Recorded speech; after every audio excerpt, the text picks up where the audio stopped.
Hi, welcome to MedCademy. The most fundamental building block of any patient-specific product or workflow is patient scan data. At MedCAD, we've outlined important CT and CBCT instructions in the form of a protocol, which we will review in this video. Let's take a look at our roadmap. We will review the fundamentals of CT and CBCT scans and their differences, as well as some of the common errors we may encounter along the way. From there, we'll dive into the protocol and how to best capture CT data for patient-specific device workflows. The protocol has been divided into two videos, the first being conventional or helical CTs, and the second being cone beam CTs. Let's start with the fundamentals. What is a CT?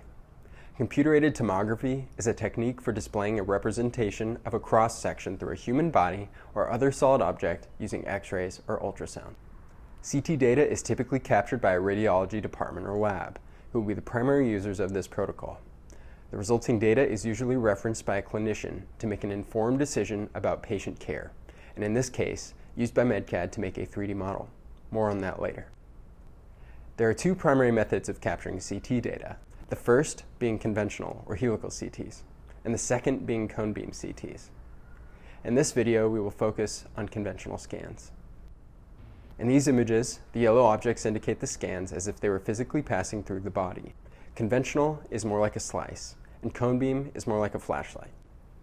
Conventional CTs typically have the highest quality scan, but with greater detail comes greater radiation, so that is something to consider when selecting the scan type.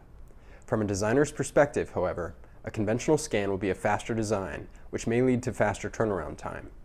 As always, check with your manufacturer on best methods for warming up your scanner and any other best practices they recommend. The result? Hundreds of slices, layer by layer, capturing patient anatomical data like bony anatomy, soft tissue, and vasculature. You can see the difference between conventional and cone beam CTs here. At MedCAD, we're able to reconstruct the anatomy in 3D by converting the slices into a 3D model of the patient. From there, we can make custom 3D printed splints, guides, implants, and anything else that needs to match a specific patient. But a lot can go wrong in the CT scanning process that would cause MedCAD to reject a CT. Through the course of this video, keep an eye out for the red notice indicating a potential error. These errors include noise, scatter, patient movement, slice thickness too big, limited field of view, and distortion. Let's dive into the protocol and how to capture a successful conventional CT. In this protocol, we will cover pixel matrix, slice thickness, gantry tilt, field of view, and some of the technical outputs. Let's start with pixel matrix. A pixel matrix is a collection of blocks, or pixels, that are highlighted to show an image. The more pixels in a given space, the more detail it can show. Let's take a look at a visual example by drawing the contour of a skull.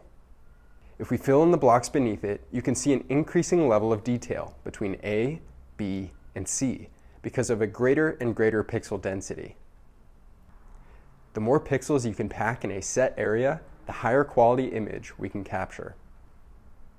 So hold on to that idea as we look at slices. A single scan image, or slice, is defined by some very familiar parameters, like full versus widescreen aspect ratio on a TV, or like how a photograph can be 3 inches by 5 inches.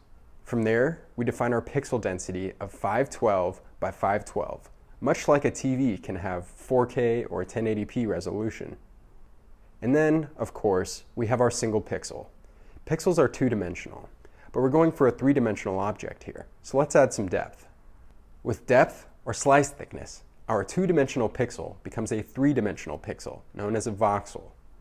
This slice thickness is the most common indicator of a scan's quality. So make sure your conventional scans are 1.25 millimeter slice thickness or less. And now we've encountered our first deficiency or error. Slice thickness too big. These are typically caused by either not referring to the scan protocol or limitations with your scanner. A large slice thickness may result in stair-stepping model, which can greatly compromise the representation of patient anatomy. So can we use this scan? It depends. For small discrepancies, we can use the CT with surgeon approval, but most likely, MedCAD will reject the CT. Again, this is the most common error with conventional CT scans. So let's zoom out for a minute and talk about the machine itself. A CT machine is very complex, but we've reduced it to two main parts, the gantry and the patient table. The gantry is the part of the machine that captures scan data, and they're able to tilt it at different angles depending on the scan method. For this protocol, we need there to be no gantry tilt. As far as patient positioning for a CMF scan, we will also need to position the patient with their occlusal plane parallel to the gantry and perpendicular to the patient table. It's also important for the patient to remove all metal objects and stay as still as possible. This brings us to our next errors. Distortion. Distortion may be caused by a gantry tilt. These scans would be rejected and require a new scan to proceed. Patient movement. Patient movement is just that. This is just like if someone moves when you're taking a panorama picture with your smartphone. These scans would be rejected and require a new scan to proceed. Once we've positioned the patient and understand the scan parameters, we'll need to define the field of view. The field of view is the area of the patient to be scanned. This is usually reduced to the smallest possible area to avoid any excess radiation exposure, which means it's really important to capture the correct data and avoid having to rescan the patient. This introduces another error, limited field of view. Insufficient or limited field of view is caused by miscommunication or scanner limitations. These scans would be rejected and require a new scan to proceed, so make sure radiology knows the region of interest. Some scans arrive with missing anatomical data. This can be caused by scan settings or limitations, or even because the patient has thin bone that is not picked up by the scanner. Can we use this scan? It depends on if the region of interest is present and intact.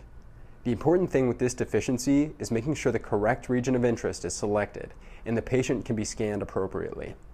As always, consult the relevant surgeon or radiology expert for any patient-related decisions. Once the patient is scanned and the data capture is complete, the next step is to format the files for use by MedCAD. The protocol specifies uncompressed DICOM as the file type, with no filters or post-processing. From there, the data can be exported to a secure USB or disk and transferred to MedCAD by means of our web portal or FedEx. More info on uploading can be found at medcad.net. Let's cover some more errors you may encounter. Noise. Noise is the second most common scan deficiency behind slice thickness. This is generally caused by a lack of contrast in the scanner, meaning it blurs the lines between bony anatomy and soft tissue, creating a fuzz or noise on the model. These scans would be rejected, and a new scan would be required. Scatter. Scatter is common among patients with braces as the scan reflects off the metal and creates spiky protrusions in the 3D model.